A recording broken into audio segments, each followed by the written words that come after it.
Welcome, and my name is Huawei P Smart Z, and today I'll show you a couple tweaks and tricks that I can do on this device. So we're going to begin with the home screen style, which will allow you to get rid of this Apple-esque looking home screen with all the icons smack in the middle of your display without any kind of up tray. So to get started, go into the settings, and then let's go into home screen and wallpaper, and then home screen style. Actually, whoops, home screen style right here, and you will find the drawer one right here. So tap on that, does a quick refresh, and you can see that now you have this new button right here, and tap on it and brings up all the apps that are installed on the device, and you can now get rid of all the ones that are right here.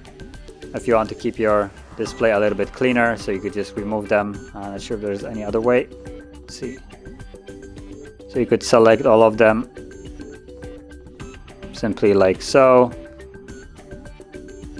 Grab it, boom, remove, remove. And as you can see, you can get rid of basically all of them from your home screen if you wish to. Keep only the essentials if you want, and they are still all in here. Okay. So moving on, we're going to go into the option that allows you to hide the password. And as you probably already have seen, if you start typing in a password anywhere, now I'm using network as just a quick way to bring up the password mechanism into the typing. So as you'll see, every time I press a letter, you can see the latest letter I have pressed. And if someone, for instance, is peeking over your shoulder with their gaping eyes, they can basically gather your entire password through just like looking at it, and it's being neatly provided and sequenced with all the letters being visible every time you press them. Now it's, in my opinion, much harder to look at whatever you press with your thumb. So if you type like this, sometimes you cover it up somehow, so you won't be able to really see it through here. And when you're using two thumbs to type, it's most certainly much more difficult to get it than when it's provided in here. And to get started, if you want to enable this, you'll go again into the settings, and now let's go into the security and privacy and more settings, and then I think it's right here, yep, encryption and credentials, and you have the option called show password, which I'm not sure why it's enabled by default. In my opinion, should be disabled just for the security risk that I would say it poses sometimes. So yeah, now that it's disabled, and if we go, oops, not here, we go back to typing in a password, stop on something, you can see that there is no more letter visible. It's an immediate dot, so you can't really get the password anymore as long as you don't really press the I here. Yeah, so moving on, we're going to go into a gesture navigation, which just allows you to get rid of these outdated buttons on the bottom. So you can have something a little bit more, well, up to date, I guess I would call it. So we want to go into the settings. Let's go into the system and system navigation. And you have the three options. So we're right now on the 3-key navigation. You have a navigation dock, which is just a circle, acts the same way, and also keeps the buttons here anyway, so not really the funnest one. And then you have the gestures right on the top. And if you're enabling this for the first time, I would suggest you go to the guide on how to use it. So it gives you an animation of how to use it. So to go back, you can swipe from either left or right side, like so. Really similar to Apple. So like so.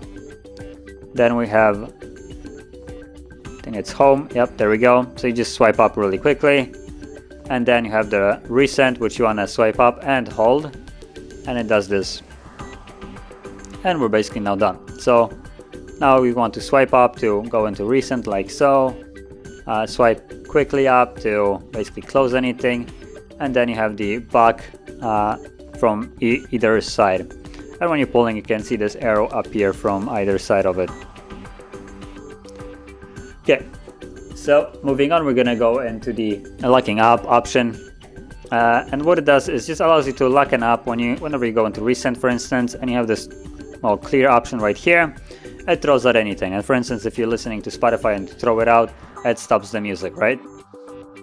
So all you need to do then to prevent that from happening, because for instance, you don't really pay attention to the fact that your music app is open, instead of sliding an app up that you wish to, for instance, lock, you just want to slide it down.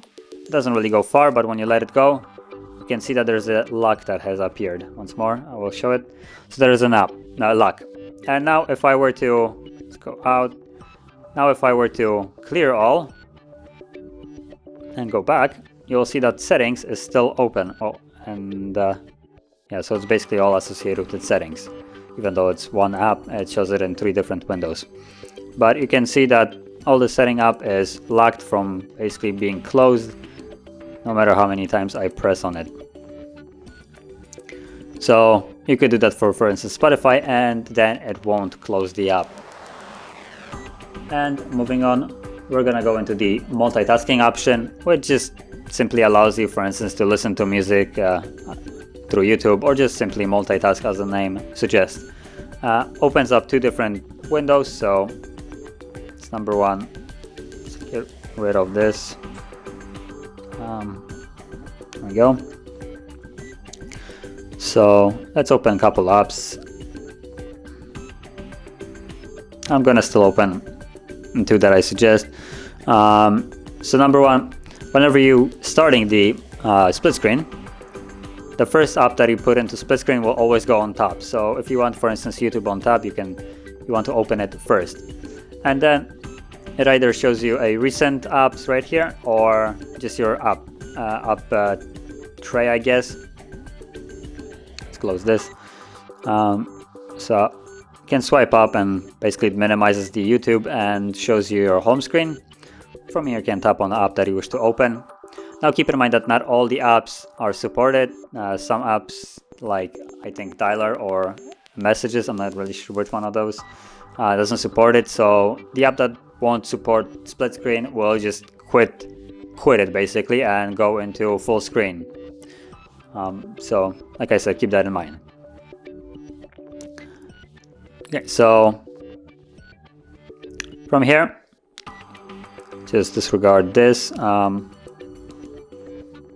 Let's open, let me actually first mute the music, and I just open something like this. Can resize it, and you can see that, for instance, video is still playing, and you can do other stuff on your browser. Now there's also another thing you can do. If you want to just, for instance, listen to music, now you still can't lock the device, because that will always basically turn off the music, as long as you don't pay for the subscription, which is complete bollocks. So you can see if I go home, it keeps it open in that tiny little space right there, just so you can see that it's still open, and you can continue to do other stuff. So just a nice way of multitasking and listening to music or some kind of video that you wish to listen to without actually being forced to have it in the foreground. But this would basically finish the tweaks and tricks that I'm going to share. And if you found any of them helpful, don't forget to hit like, subscribe, and thanks for watching.